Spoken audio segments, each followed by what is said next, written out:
Pemirsa, penindakan terhadap praktik ilegal minyak dan gas di Kabupaten Musi Banyuasin terus digencarkan.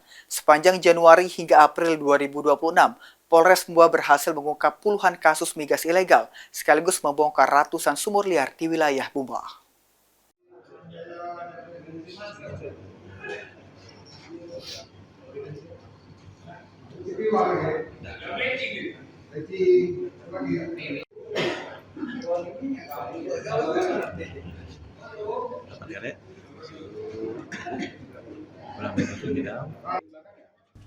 Polres Musi Banyuasin mencatat capaian signifikan dalam penanganan tindak pidana minyak dan gas sepanjang 4 bulan terakhir. Sebanyak 10 kasus berhasil diungkap dengan total 15 tersangka yang diamankan dari berbagai praktik ilegal.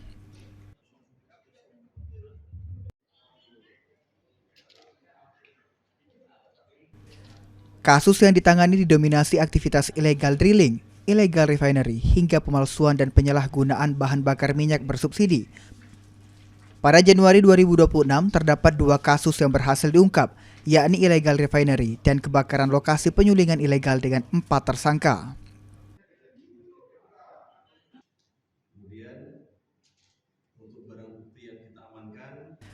Memasuki Februari, 1 kasus kebakaran kembali terjadi dengan 1 tersangka yang saat ini masih dalam proses penyidikan. Sementara pada Maret, polisi mengungkap kasus pemalsuan BBM dengan 3 tersangka.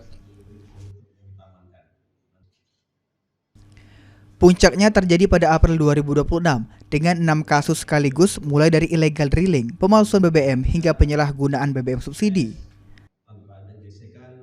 Ya baik, Assalamualaikum warahmatullahi wabarakatuh. Pada siang hari ini kami dari Polres Musi Banyuasin merasakan press release terkait tindak pidana yang berkaitan dengan migas. Tadi kami sudah paparkan semua, sudah kami sampaikan terkait kegiatan illegal drilling, illegal refinery, pemalsuan BBM, penimbunan BBM.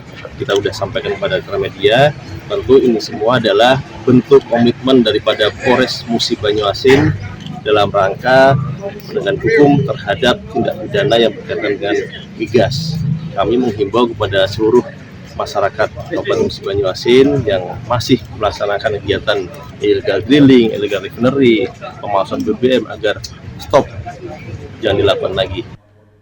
Selain penindakan hukum, aparat gabungan juga melakukan operasi penertiban besar-besaran di lahan HGU PT Hindoli.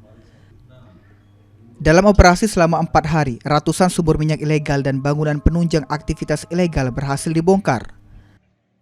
Sebanyak 352 sumur ilegal dan 383 pondok berhasil ditertibkan, serta dilakukan penyekatan di 12 titik oleh personel gabungan TNI, Polri, dan Satpol PP. Ruzi Iskandar, POL TV.